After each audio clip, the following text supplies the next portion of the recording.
Friends, ഇന്നൊരു lunch time ആട്ടോ.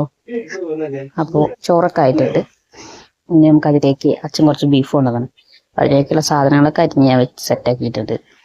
ചെറിയ ഉള്ളി, വലിയ ഉള്ളി, പിന്നെന്താ നമ്മുടെ തക്കാളി, ഇഞ്ചി, പച്ചമുളക്, ഇഞ്ചി വെളുത്തുള്ളി പേസ്റ്റ് ഒക്കെ തന്നെ. ബീഫ് പിന്നെ ഞാൻ കുക്കറിലൊന്ന് മഞ്ഞപ്പൊടിയും ഉപ്പ് ഇട്ടിട്ട് വേവിക്കാൻ വെച്ചിട്ടുണ്ട് കേട്ടോ. അതവിടെ വെന്ത് വന്നപ്പോഴേക്കും അതിലേക്കുള്ള മസാല ഉണ്ടാക്കാം.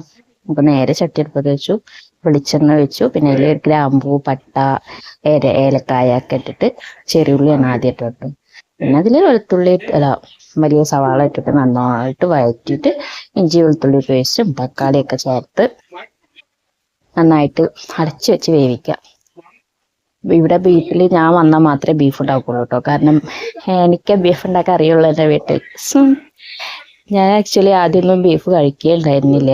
കല്യാണം കഴിഞ്ഞതിൻ്റെ ശേഷമാണ് ഞാൻ ബീഫ് കഴിക്കാൻ തുടങ്ങിയത്. ഇവിടെ അമ്മ ഒന്നും കഴിക്കൂല, അമ്മ കഴിക്കൂല, ബാക്കി എല്ലാവരും കഴിക്കും കേട്ടോ. അതുകൊണ്ട് തന്നെ അമ്മ അത് വെക്കാനും കൂടൂല. അപ്പൊ അമ്മ വരുമ്പോഴേക്കും പാത്രങ്ങളൊക്കെ കഴുകി സെറ്റാക്കി കൊടുക്കണം, അല്ലെങ്കിൽ അമ്മയ്ക്ക് ദേഷ്യം വരും. അപ്പൊ അങ്ങനെതാ നമ്മുടെ മസാലയൊക്കെ ഇട്ട് കൊടുത്തു. മല്ലിപ്പൊടി, മുളക് പൊടി, ഉപ്പ്, പിന്നെന്താ മീറ്റ് മസാല എല്ലാം ചേർത്തിട്ട്, ഇപ്പൊ പറയേണ്ട ആവശ്യമില്ലല്ലോ, എല്ലാവർക്കും അറിയുന്നതല്ലേ.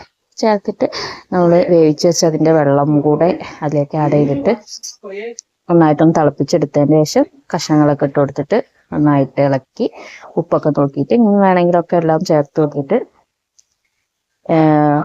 ഉണ്ടാക്കാം കേട്ടോ. ഞാനെനിക്ക് ഈ ബീഫ് കറീനെക്കാട്ടും ഇഷ്ടം അങ്ങനെ ബീഫ് ഫ്രൈ വരട്ടി പോലെ വെക്കുന്നതാണ് ഇഷ്ടം. പിന്നെ ഞാനതിത്തെ എല്ലാ കഷ്ണങ്ങളൊന്നും കഴിക്കില്ല കേട്ടോ. നമ്മളെ ഈ എന്താ പറയാ ബീഫ് ഫ്രൈ ഇല്ലേ, അതിലേ ഉള്ള കഷ്ണങ്ങൾ ഉണ്ടാവില്ലേ, അങ്ങനെ കൊഴുകൊഴുന്നനെ അങ്ങനത്തെ കഷ്ണമൊന്നും ഞാൻ കഴിക്കില്ല. ഇപ്പൊ കഴിച്ച് തുടങ്ങിയിട്ടല്ലേ ഉള്ളൂ, അതുകൊണ്ടാണ്.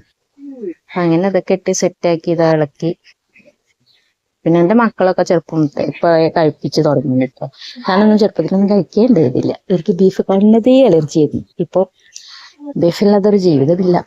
അങ്ങനെ ഇതാ കറിവേപ്പിലയും കുരുമുളക് പൊടിയൊക്കെ ഇട്ട് കൊടുത്തിട്ട് സെറ്റാക്കി എടുക്കുന്നുണ്ട്. അതിൻ്റെ ഇടയിലെ നല്ല ദാഹം, എന്താ വെയിലല്ലേ.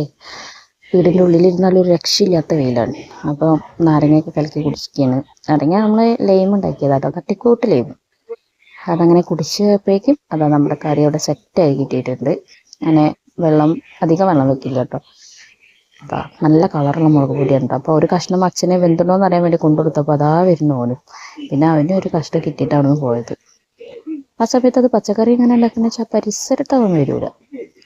പിന്നെ എനിക്ക് ബീഫിലൊക്കെ കുരുമുളക് പൊടീൻ്റെ എരിവ് നല്ല വേണം. പക്ഷെ അച്ഛനത് അത്ര പറ്റൂല കേട്ടോ. അതുകൊണ്ടാണ് ഞാൻ അധികം കുരുമുളക് പൊടി ഇടാത്തത്. എനിക്ക്